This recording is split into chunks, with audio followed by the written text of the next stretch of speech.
As always, the opinions expressed in this program do not necessarily reflect the official policy or position of DKI APCSS, the U.S. Department of Defense, or the U.S. government. In Myanmar history, the Burma majority and the ethnic groups, right, they have never fought side by side together. In fact, some cases they have fought on the opposite side. Right? This is the first time they're fighting side by side. And they knew that they have to do it themselves. There's nobody's going to come and help them. So it forced them to cooperate. From the Daniel K. Inouye Asia-Pacific Center for Security Studies in Honolulu, Hawaii, welcome to Episode 8 of the Security Nexus webinar, titled Myanmar, 3 Years of Conflict, What's Next? I'm your host, James Minnick, Colonel United States Army retired, and Professor at DKI APCSS. Today is February 12th, and we're pleased to have Professor Miemie Winn Byrd, a distinguished authority on Myanmar's security and political landscape, as our guest. Since gaining independence from Great Britain in 1948, Myanmar has been embroiled in continuous conflict characterized by deep-seated ethnic, political, and ideological divisions. This long-standing turmoil has led the nation to alternate between military governance and brief attempts at civilian rule. Initially, the post-independence period was marked by a parliamentary democracy. This was disrupted by a military coup in 1962, which initiated 5 decades of authoritarian military control. In recent years, Myanmar appeared to be on a path to democracy, with the election of Aung San Suu Kyi and her party, the National League for Democracy. However, this journey was abruptly halted when the military in February 2021 ousted the popularly elected government, leading to widespread international condemnation and sparking the Spring Revolution. This revolution, characterized by widespread civil disobedience and protests, escalated into armed conflict due to the military's severe crackdown on peaceful demonstrations. Now in its 3rd year of intensified conflict, Myanmar faces severe challenges. The military's oppressive measures against dissenters have precipitated a humanitarian crisis with numerous reports of human rights abuses, potential war crimes, and an increasing number of displaced persons. The international community is in a quandary over how to respond effectively, striving to balance the provision of humanitarian aid with the intricacies of diplomatic and economic sanctions. The crisis in Myanmar transcends local borders, having significant implications for regional stability and strategic competition in the Indo-Pacific. The involvement of neighboring countries and global powers in the crisis introduces additional complexity to an already convoluted geopolitical scenario. In today's episode, we look forward to discussing the ongoing conflict in Myanmar with Dr. Miemie Winn Byrd, the possibilities for a democratic resolution, and the broader consequences for regional and international security. Miemie, welcome to the Security Nexus webinar. Thank you. Aloha. Thank you for having me. We're super glad to have you here. You are a person in high demand. I know you are. I wonder if you might start by giving us some of your personal background. Talking to us about your connection with Myanmar and how it's helped shape your perspectives in your journey to becoming this renowned expert in Myanmar's political issues. Well, I'm not sure I'm renowned, but Respect. Yes, well, I have a personal connection to Myanmar because I was born in Myanmar and I grew up until 8th grade in Myanmar, and then my family immigrated to the United States. So from that point on, I grew up in the United States. But as a child, always listening to adult conversation at dinner or other gatherings, and it always. I remember them talking about the China. Yes. How threatened by China imminent invasion of Myanmar, or the communist insurgency. So it's always in the back of my mind, and it's always been a part of my makeup as a result. Yeah. So when I came to the United States, and then I went to college, and I got involved with the Army ROTC. That's always been in the back of my mind. And then, in recent years, I've been more involved, and especially in the transition democracy, we were trying to reform and trying to attempt to reform the military into more the professionalized. I want to hold you there. We'll back you up a minute. I think you said something about serving in the United States Army. As I recall, you retired as a lieutenant colonel? Yes, U.S. Army Civil Affairs. And so I suspect during that period, perhaps you had reason to travel with the military to Myanmar? Yes. There are many exercises where sometimes the scenario took place in Myanmar, and I was always called upon to advise or play the role as a Burmese or whatever, but because I had the language capability and the overall connection to Myanmar, and there's not too many people inside U.S. military at the time, or even now. I think you're one of the few Burmese professionals I've had the privilege of working with over the years, and I know in my 8 years here, you've been heavily involved, not just here at the center, but throughout the command, and you're constantly being called upon to be able to give insight into these issues. And so then you spoke about some of the work you did here, and I remember some of those years when we were more engaged with Myanmar, how deeply engaged you were. Maybe you might talk just a little bit about that experience as well. Well, that experience informed a lot of insight that I have today, because we were trying to help transform, but that process was abruptly, stopped by the coup.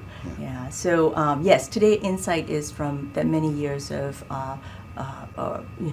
having interaction with the military, and then as you know, I was spending a lot of time inside Myanmar. So yes, it has informed my work today. Well, thank you for sharing some of that personal story with us as well. Maybe we might transition just a little bit and talk a little bit about the current conflict dynamics going on right now. So the insurgency has gained, it's at a marked critical phase right now, and it highlights, I think, the pro-democracy's momentum, but a worsening humanitarian crisis because of the conflict going on. So we might ask ourselves, what are the implications for Myanmar's stability and regional politics? Right. Well, I want everybody to know that instability was instigated of course, by the Myanmar military. That's right. Right. It started with the coup, and it didn't stop at the coup. It's tried to, violently crack down the peaceful protester. So people felt like they don't have any other choice but to, protect themselves. So it's more of a defensive, action for the people in the resistance side. So I want people to be clear that is the military instigated that current instability. But as you know, in this type of conflict, the people are the power, not so much firepower. Myanmar military has so much more firepower, 100 times more than the people, but they have less than 10% of people supporting them. The data show that over 90% after 3 years of conflict still reject the military. Why would that be, you think? Because I think they got the strategy all wrong from the beginning, right? This was all about political problem. Right? This is exactly right. Yeah, they try to use the military to solve the political issue. And it's all about hearts and mind, capturing people's hearts and mind. And you bomb the houses and the towns, and then you brutally crack down people. You're not going to win hearts and mind, right? And again, Machiavelli. So the only thing they have in their arsenal per se is fear. Why are they doing this? They want to submit people into submission by fear, right? Using fear. But as you know, Machiavelli always warned that overuse of fear for Prince. Right? It can turn into anger. That's right. And that's what has happened. That's right. So there is not perhaps a military solution to the junta being able to resolve the issue as they would like to.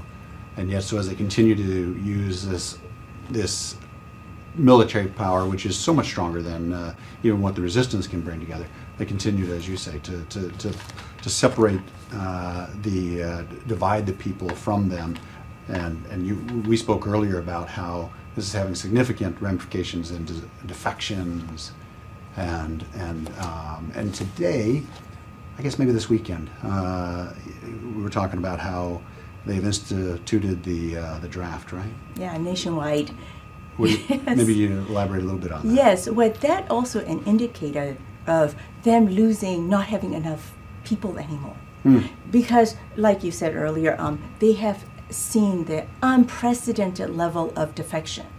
Defection at the unit level, the whole unit defecting, like the biggest one, 6,500, person troop, unit that defected, and you have like a battalion defecting all the time, right? And then they have every time they have a ground skirmishes, they have more killed in action than the opposition side, despite they have the higher, the firepower, right?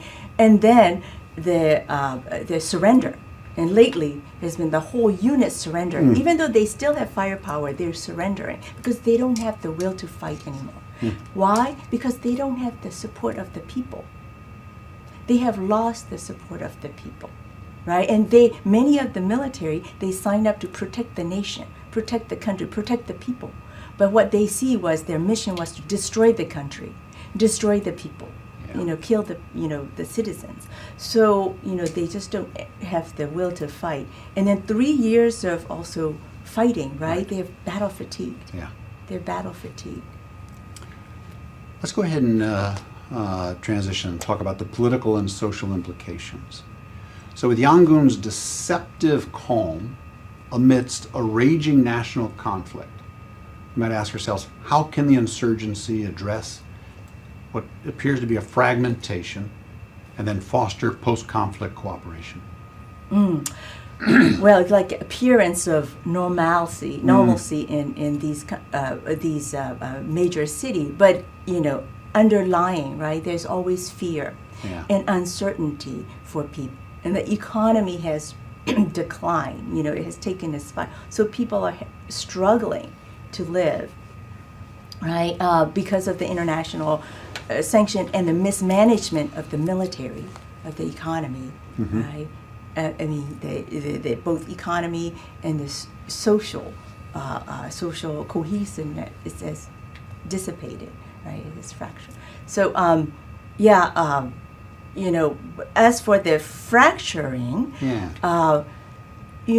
military has always deployed the strategy of divide and conquer. That's right. On purpose. That's right. On purpose between different ethnic groups, right? So by removing the military, you don't have that entity anymore, right? But also, now that military has become the common enemy and common goal, it has united or pull everybody together. That's right. Against the one enemy and toward a one goal. They all have a goal of restoring democracy, federal democracy, and removing the military from politics forever. Now there's going to have to be something beyond that to hold the country together in a, if in fact the junta is defeated. And so while that's unifying them now, what will unify them after the junta is defeated? Right. In Myanmar history, the Burma majority and the ethnic groups, right, they have never fought side by side together. Okay. In fact, some cases they have fought on the opposite side, right? This is the first time they're fighting side by side. Right? And they knew that they have to do it themselves. There's nobody's going to come and help them. So it forced them to cooperate. And I say unifying, to a degree they are unifying, but I think unity is a very high bar. It is. But I think they can cooperate. And that the habits of cooperation that they are developing will go a long way in post-conflict as they develop federal democracy or some type of a collective governance together. Okay. Let's talk a little bit about the international response strategy to what's going on. So in the face of Myanmar's escalating conflict and its humanitarian needs, how can the international community balance humanitarian aid with the support for this democratic movement to effectively address the crisis and assist Myanmar's return to democratic governance? What can be done? Right. The humanitarian assistance is really, really needed Yes. in Myanmar. And a lot of the international community feel like they have to work with the military to deliver Okay. the international aid. But in fact, what our data is showing is that less than half the country is under the control of military. And the area that are needing the most humanitarian assistance is they're under the control of either the PDF NUG and the Ethnic Armed Organization, EAOs.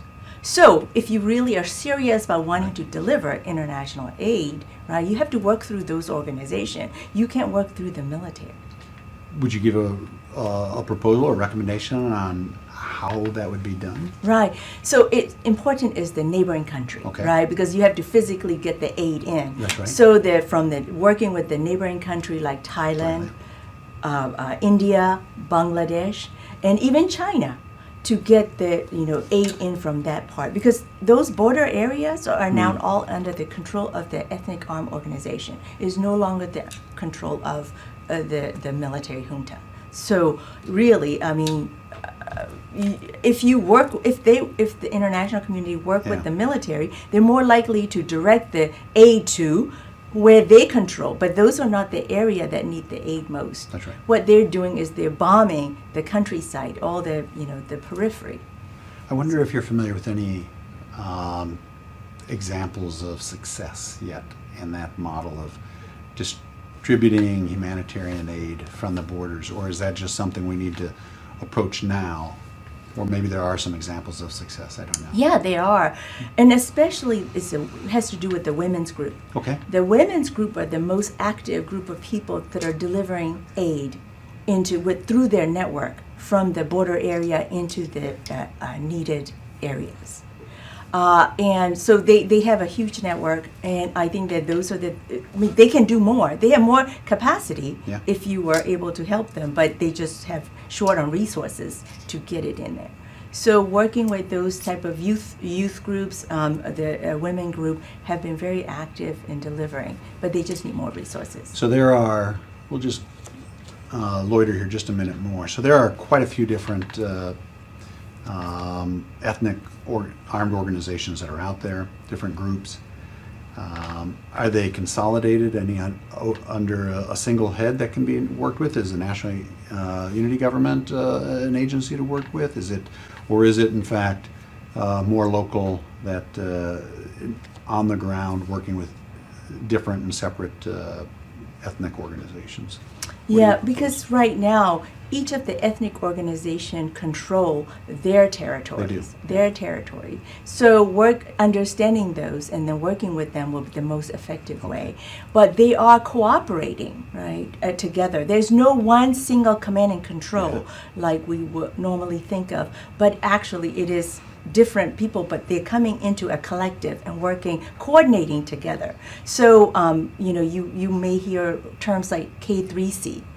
There's a Kachin, Karen, Karani, and Chin. Yes. They cooperate. They're like, and then you have a Three Brotherhood, That's right? right. That's up in the north. So they have their own pocket, but overall also because of the common goal, they are able to cooperate together. And that's why if they didn't cooperate, they wouldn't have been able to achieve the level of success they have achieved so far. Oh, I agree with you. 3 years is demonstrative on how long they've been able to put up a significant resistance. Yes.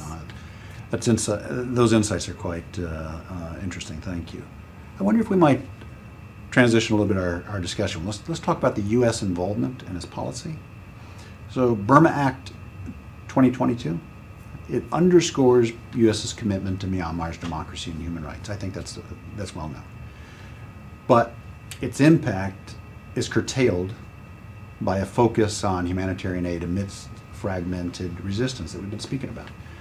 And so maybe it's more aspirational than where we're at, but I might ask you then, how might the U.S. refine its approach to bolster democracy and unify resistant efforts that are going on in Myanmar? Well, there's the Burma Act of 2022 and Yep. the Burma Act of 2023. And yes, I think that the Burma Act of 2023 authorized all the necessary element needed to bring this conflict to the, to restore democracy. Like you said, however, it's aspirational at this moment, and that it needs the more resources behind it. But even if there are no resources, one of the, I think, the most valuable thing that Burma Act has provided was the recognition of EAOs, ethnic armed organization. They have never been recognized internationally. Right? So what make that is to bring their level up. Yes. So when they're negotiating with the the Burma organization, right, and UG, and they have a lot more, they're at the same level. So that negotiation will be much more healthier negotiation than, so I think that if even nothing come of it, that alone plays give a lot of support to, the ethnic group and overall healthy, negotiation position. So let me add a little more clarity. You're right. The Burma Act of 2022 was then folded into the NDAA, the National Defense Authorization Act of 2023. It folded it in there, and it came forward with the language to do the things you're speaking about. I don't know that the language was as it was they may provide opposed to like they shall provide, providing much more clear guidance or much more affirmative action that must be taken. I think the aid to date has mostly been implemented by the Department of State, USAID, and mostly then along the areas of humanitarian assistance. Needed, as you indicated, rightly so. But if there's going to be effort that moves along the collaboration, the cooperation, is there not more that could be done? Command and control, communications. What other things might you see that this type of aid could assist in if we were going to make further movement in not just humanitarian assistance, but the the democratic advancements amongst these resistance groups? Right. The Act authorized It does. non-lethal aid It does. to PDFs and to ethnic armed organizations, EAOs. So under that umbrella, there are many things that the U.S. can offer. Like you said, communication is, line of communication is really critical. Yes. Because that is needed for, to cooperate with one another, but also to deliver humanitarian aid, right? And then That's right. also to warn the people for civilian protection. When they see the plane started to fly, depending on where they're going, start to evacuate people. So if that alone, that assistance alone can go a long way.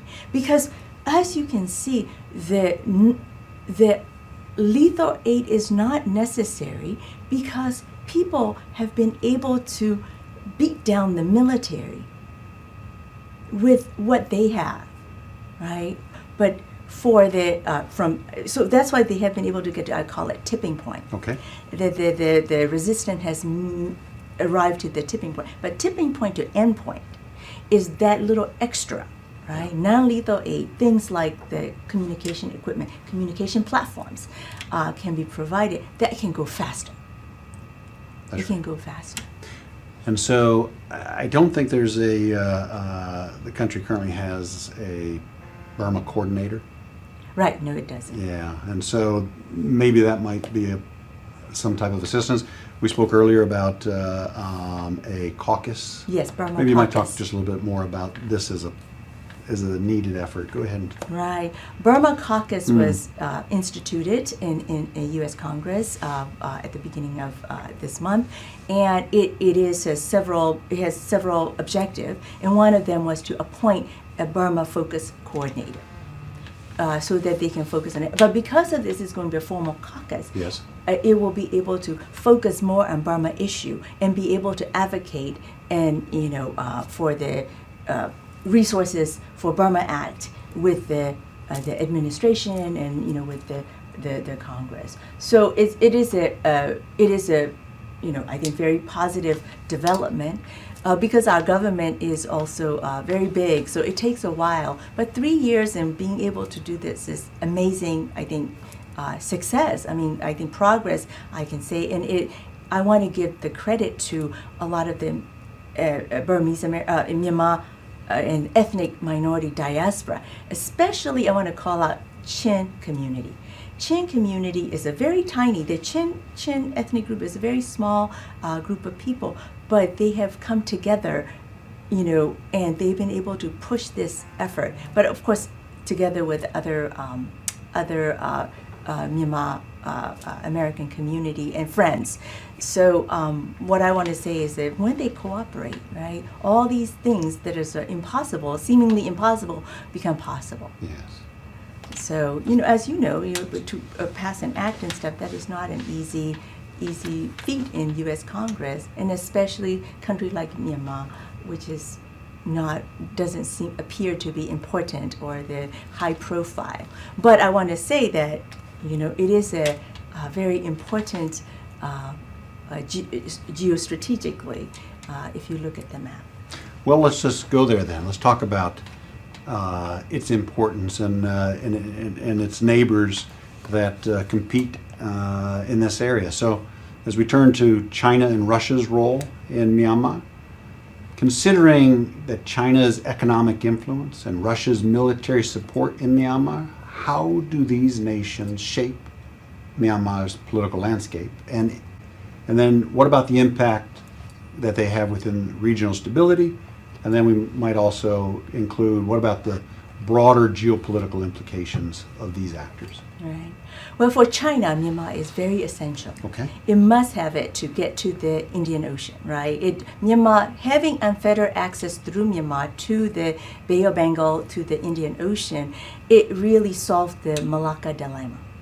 It's always in Malacca because Malacca Strait is where 80% of their oil goes through right now. By having the pipeline from the western coast of Myanmar all the way into Yunnan, that kind of provides the strategic alternative. So they've always looked at it that way. And also historically, any country that want to play large or dominate Asia, they always needed Myanmar because of the geographical location, right? So, so that's why British had Myanmar, and then Japanese during World War II wanted to take control of Myanmar because it's really geostrategically very important. So similarly today for China, it's very, very important, Myanmar. So, but I think that it doesn't have to be a zero-sum game for China. I think that China will need to rethink how it's going to work with Myanmar, because they think, when the Myanmar was under Aung San Suu Kyi administration, they came close to them, and then now military, they are now working with military, thinking that Myanmar military is too big to fail. But in fact, they're not understanding is that as long as the Myanmar is dealing with the military junta, it will never be stable or peaceful. And that put all of their investments in their project at risk, right? So understand, and then also there's always, like I was telling you earlier, when I was younger, right? We think of China as a threat. Yes. And that sentiment is all throughout the people, even today. So this is, I think, big opportunity for China to change that mindset by coming to the aid of the people, because over 90% of the people reject the military. And if you're working with someone that people rejected and hate, then you're going to continue to play into the historical negative view against China. So for the long term, for China, by supporting the people and helping the people, what people desire, would go a long way. And then it will stabilize the country, and then, then they can do investment and business. So do you think we'll see more of that? So we spoke about, particularly after last year, October 27th, the 1027 operation, where great success by the resistance forces, and as you noted, the Tatmadaw, the military junta, is much more consolidated in the center or in the populated areas.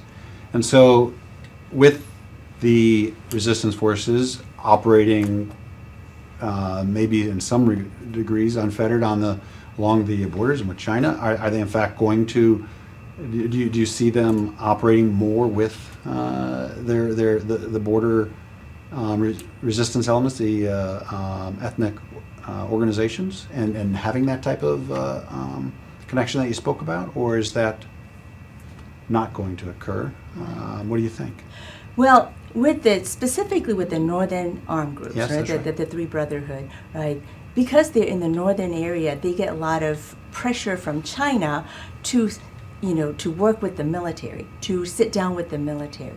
But what happened was that military is very much involved in these cyber scam centers, Yes. right? And they're really having problem for China. Again, back to what I'm saying, as long as military junta is there in Naypyidaw, that type of instability will always occur because they're no longer the professional military organization. They are a criminal gang now, Okay. right? And from the highest to the lowest involved in these cyber scam development and aiding and abetting and profiting from these cyber scam centers. So then China tried to tell the military junta to do something about it because they're having problem on their side, and they didn't do anything. And so they're starting to right. So correctly. then the Three Brotherhood took care of it. Yeah. So that's why China stepped back from pushing them to negotiate and sit down with the military. They pull back. Right, and that's why the Three Brotherhood came into the fold, because up to that point, at 1027, they're having to deal with that pressure of China, telling them to don't fight the military, sit down and negotiate with them. I mentioned Russia and its engagement, particularly with military cooperation, and without a doubt there'll be some arms transfers and stuff, but maybe you might comment a little bit about their malign influence and what can be done, you might recommend. Right. One of the reasons the military has always deal with Russia is that they don't want to buy equipment from China because they are afraid China will know exactly what they have, right? And for Russia, it's kind of a lucrative market for their old stuff. Yeah.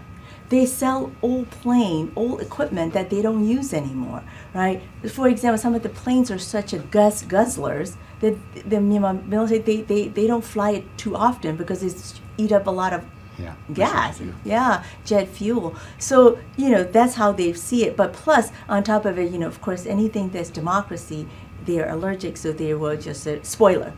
Is much more a spoiler. But also, this is a place where I think China and Russia can be at odd because Myanmar is using them to balance each other.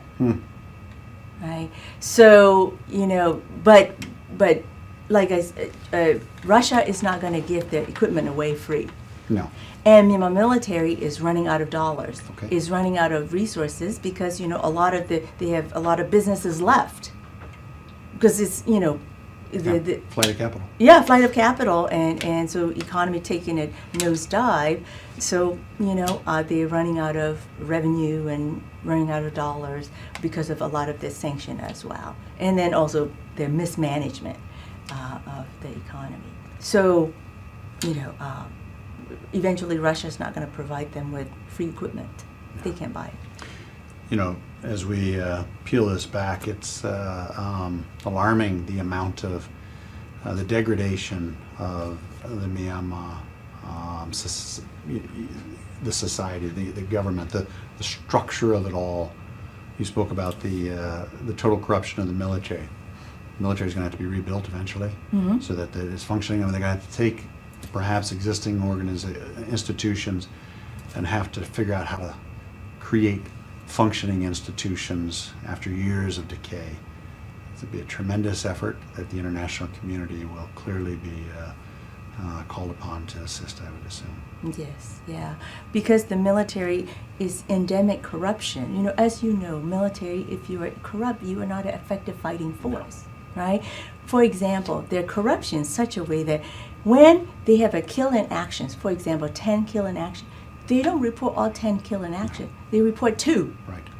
So at given moment in Naypyidaw, they have no idea how many. Yeah, right. So how can you be a effective fighting? Everything that they do is all corrupted. That's right. So, you know, whatever you do, you can't reach your objective as a result. And you're constantly exploiting money or from the locals. You're constantly siphoning off funds from the government, things that come in. You may black market things like fuel. I mean, there's so fuel. many ways to... fuel, exactly, like the jet fuel, right? They never put a full tank in there. They always siphon off and sell it and off. that's how the maintenance crew and the pilots, you know, do that all the time, right? And then, like, for example, the ration given for the troops, they don't get it. Like, I think you see the latest thing has been in India, right? A group of troops ended up on the India side. So India said they're going to send them back to Myanmar. So they're waiting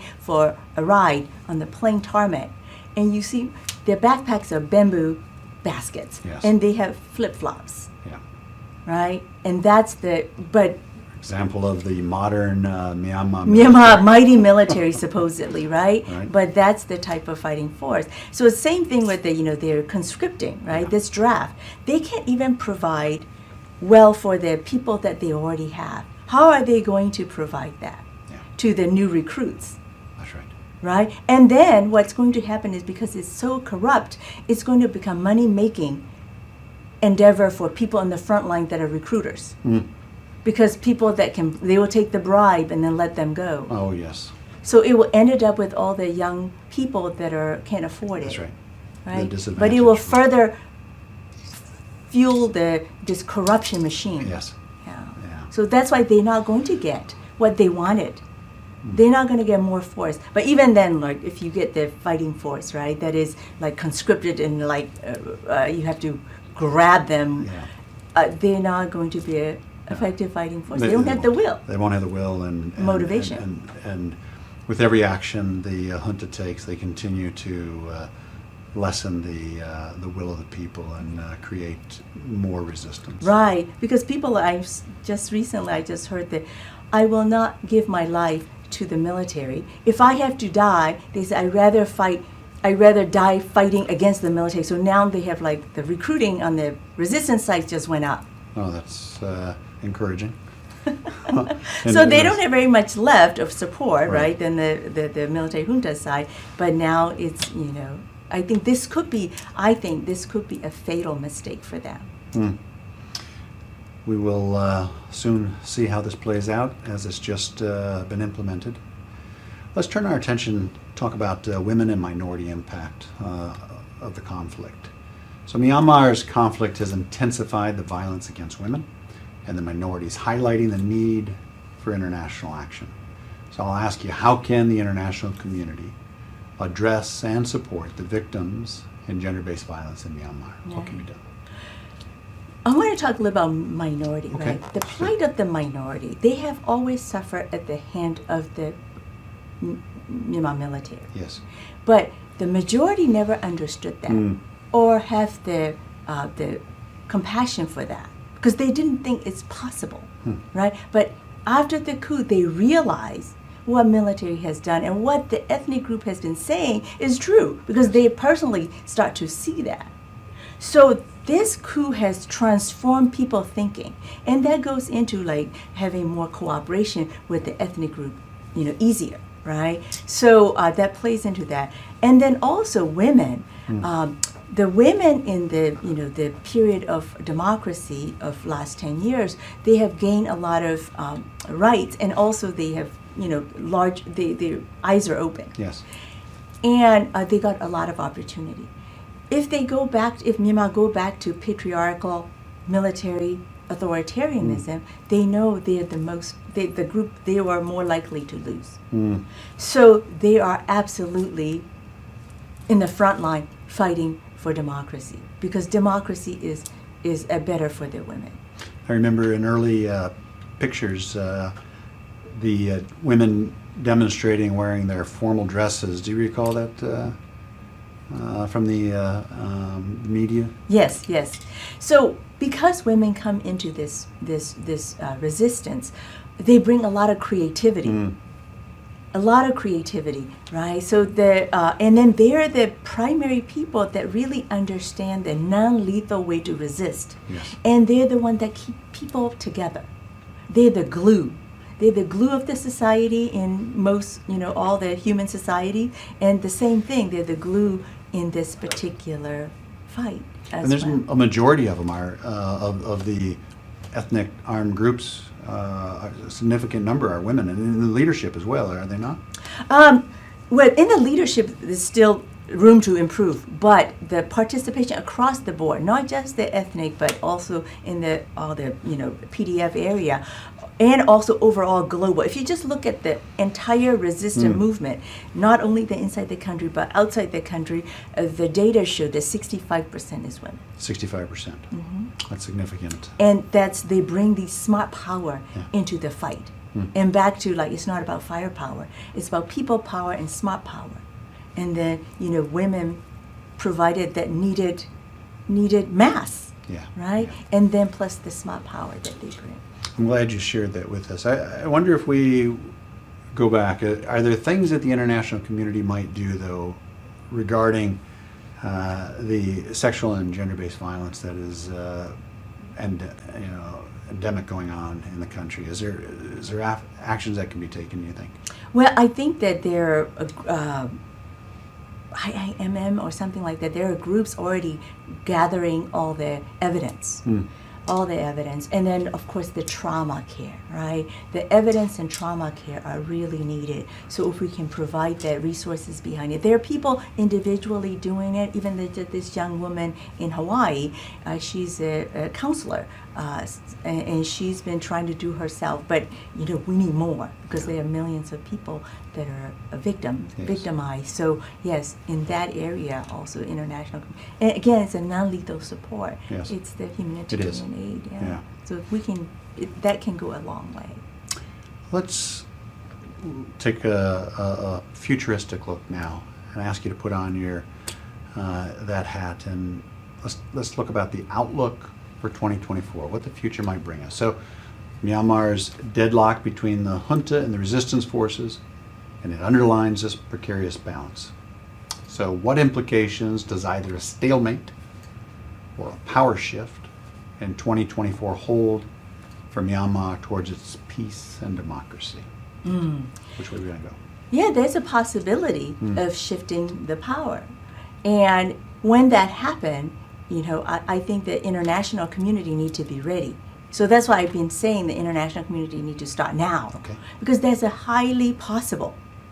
Because as you can see how the Myanmar military is on the downward spiral, right? So, and when that happened, I think that's cooperation, right? Trying to draw on that foundation of habits of cooperation is really, really important.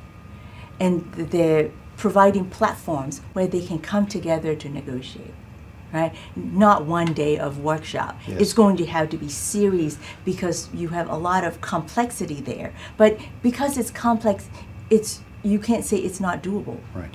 It's doable, but they just need the opportunity and resources devoted to it. And I think now perhaps is the time that it needs to start working on it, not after a power shift occurs and say, boy, we ought to do something now, as momentum will be lost if you wait until then, right? Right. And a loss of momentum could alter the dynamics of this fight between the powers, Right. between the sides. Because right now, like I said, less than half the countries under the military control. So all the other areas are under the control of various ethnic groups right. and various NUG and PDFs. So we can start helping them with local governance. That's right. Right? So they have to practice principle of democracy in their area, and which will make them prepare for the overall, federal, state, or confederacy, whatever they wanted to come up with, right? But if they don't have their area, under the democratic Yeah. principle, then it'll be hard for them to ask for It will, won't it? at the national level. Yeah. So I share some of your optimism that maybe a power shift could occur, but equally we could find ourselves in a bit of a stalemate, kind of where we're at right now, Right. status quo, this time next year. And if we find ourselves continually in this quagmire, what do we do? Right. What can be done? How do we help? Again, it's that quagmire is possible if people don't cooperate, right? There's resistant forces, and people have to work together to move it forward. So yes, there's a possibility they are unable to come together, they're unable to cooperate better to get to the end point, right? They have reached the tipping point with so far their level of cooperation, but more cooperation is needed to the end point. So it will just continue this level of the conflict. The conflict will prolong. And also for the international community, appeasing the military is just making that, Prolonged. prolong the fight and prolong the suffering. Right? So that's why military is absolutely illegitimate, and they're not in control of the country anymore. So there's no need to appease them. Yes. Let's go now into the discussion about policymakers and stakeholder strategy. So in supporting Myanmar's divided resistance, what strategy should policymakers and stakeholders adopt to enhance the group's cooperation and effectiveness? Right. Well, I think that Burma Act provided a kind of like a good framework. Okay. So if you are able to fully implement what is authorized in the Burma Act, and the international community should look at the Burma Act framework, and then, within that framework, if they can provide non-lethal aid and humanitarian aid, really, it can get to the end point faster. Well, so that we've talked a bit about aid, and I think you're right. I think there's, while we have authorizations, we need appropriations. But another area we might talk about is diplomatic engagement and recognition. There is not really much in the way of recognition with regards to the national unity government, or even perhaps the ethnic organizations. But maybe you can expound on what you're seeing there with that. Well, diplomatic support side, right? I think that diplomatic support to the NUG government and the ethnic group on this, creating this the humanitarian corridor. Yes. By helping them negotiate with the neighboring countries, Yes. it could go a long way. So it's not about the broader. Broader sanction has worked well. It has really squeezed It's the one military. tool. Yeah, one tool. It squeezed the military of a lot of the, the Needed resources. Yeah. So I think that the real on the ground right now is the neighboring country and working with them, and then also working with the ASEAN. ASEAN, it's stuck. So helping ASEAN reframe it and understand that Myanmar issue is not just an internal issue, it has a larger implication, wider security implication for the neighbors, and the region is also needed. So those are the type of support and assistance that they can give. Yeah, so if the problem is multifaceted, it's more than just a single nail that this hammer of the sanctions will address effectively. Even if you add onto that the humanitarian assistance, it's just still another tool this is a complex problem that requires a lot of various tools to adequately maybe address the types of problems we're seeing, to be able to bring this beyond something that doesn't see us in another year in the same place we're at. Right. Well, when I look at the winning revolution of the history, right, what we keep on seeing is a common element keep on appearing. We call it DIP, D-I-P, defection, Yes. international pressure, and people support. Right? It's not about firepower. Right? No, it seldom is in this type of counterinsurgency. It's not about employing or insurgency or counterinsurgency. It's not about the firepower. It's about People power. people power. And smart power. Smart power, right? You outsmart your enemy, right? Yeah. Anyway, it's just basic good strategy. Good strategy is not about firepower. Good strategy is about outsmart the enemy, right? Sun Tzu always said. Yeah. Yeah. Well, in the time that we have remaining, let's turn to our audience's questions as we wrap up, yes? So we had a large group of those who registered, and we've organized their thoughts into key topics for comprehensive overview, and we've pulled several together here. And so the first one we'll talk about is the China-Myanmar economic corridor. You spoke a little bit about that when you spoke about China, but given the potential risks to its investments in Myanmar, such as the Rakhine Deep seaport and the China-Myanmar economic corridor, what strategies might China pursue to safeguard its interests? Right.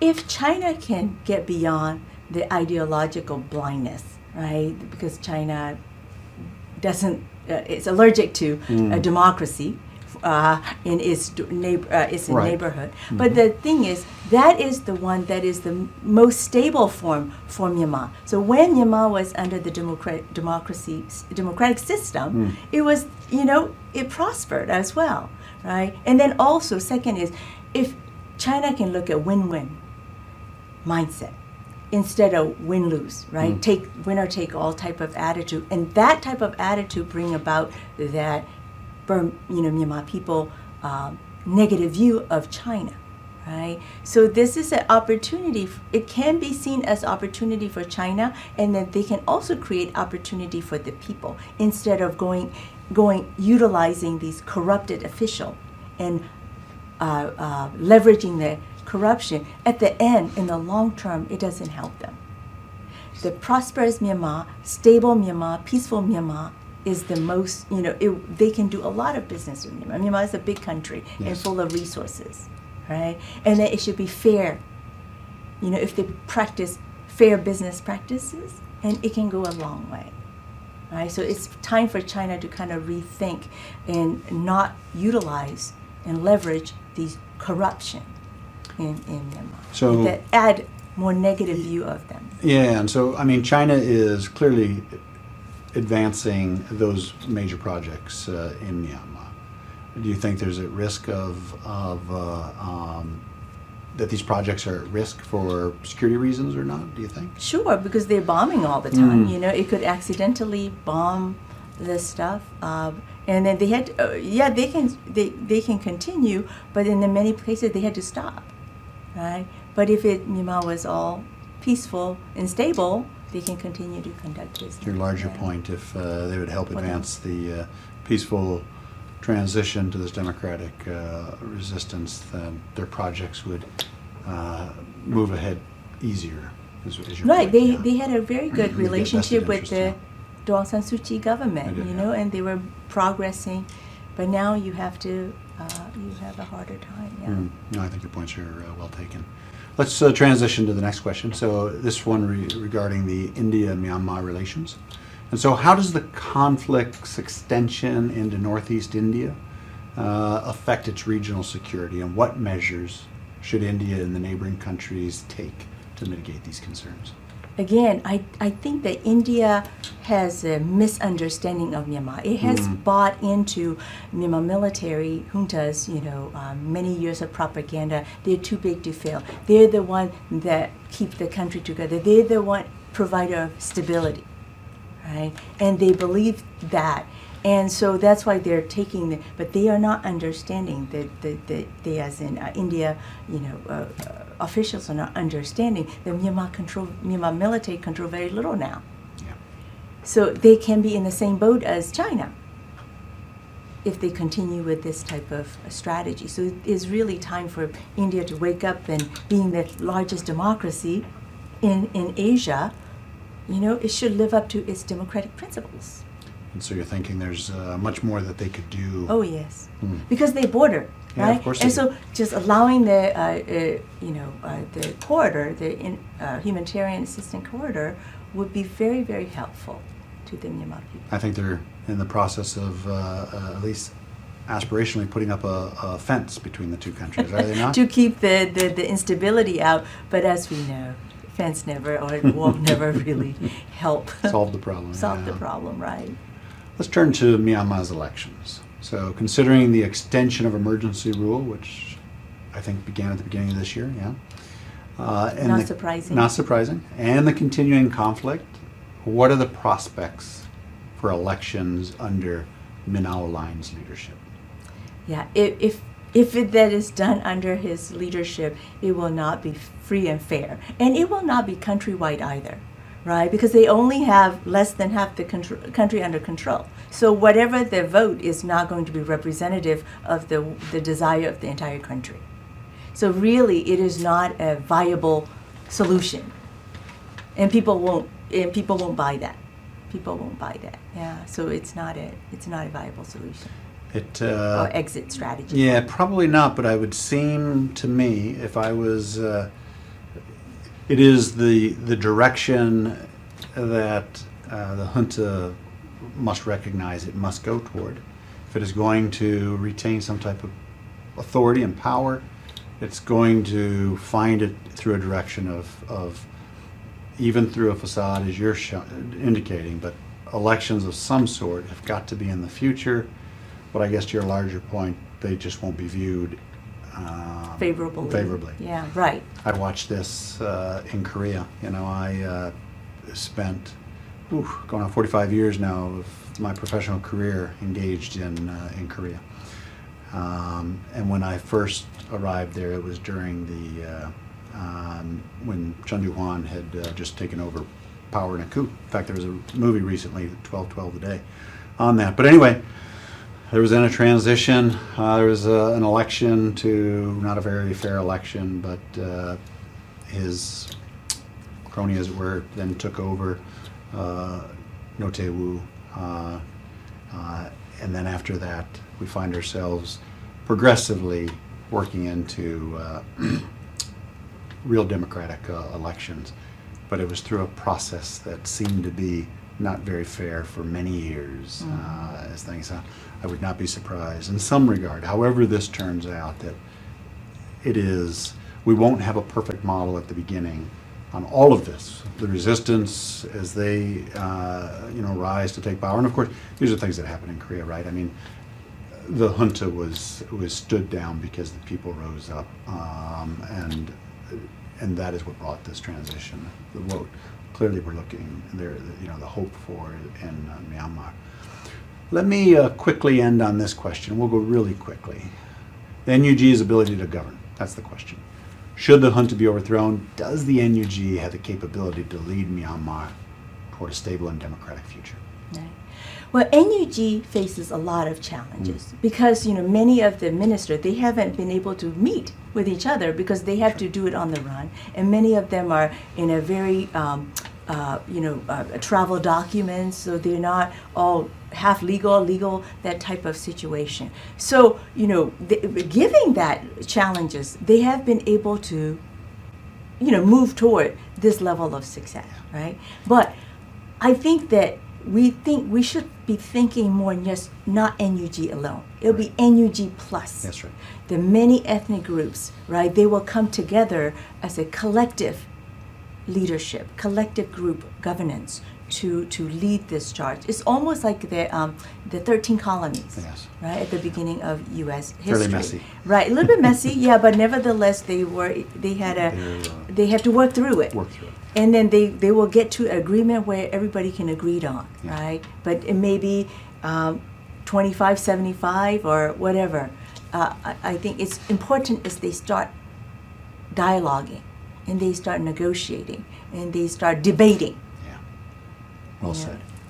Well, let's leave that there. As we close, maybe you would give us a book recommendation for the audience to explore Myanmar's complex landscape. What would you recommend? Right. The latest book out is Sean Turnell's. He's Australian, and he was also advisor to Daw Aung San Suu Kyi, economic advisor to Daw Aung San Suu Kyi during her tenure, her administration. And he, of course, he was put in jail. He spent over, nearly 2 years in jail. So he has a lot of insight from the inside the jail and dealing with the Myanmar military. And also he has some insight into what Daw Aung San Suu Kyi was doing during those, her administration And the years. title of the book? It's called Unlikely Unlikely Prisoner. Yes. Unlikely Prisoner. Yes. So Well. it's available on Amazon. Thank you. Well, with that, today's discussion has been profoundly insightful. Thank you for joining us. I'm thrilled to announce our next episode on February 26th, titled Fishing for Security from Sea Slavery, featuring Miss Annie Barlow. In that episode, we'll delve into the critical issues of forced labor and illegal fishing practices, shedding light on a dark undercurrent affecting our oceans and the lives of those who navigate them. Make sure you don't miss this compelling conversation. Register now. I'm your host, James Minnick, bidding you farewell for now. Until we reconvene, aloha oe. As always, the opinions expressed in this program do not necessarily reflect the official policy or position of DKI APCSS, the U.S. Department of Defense, or the U.S. government.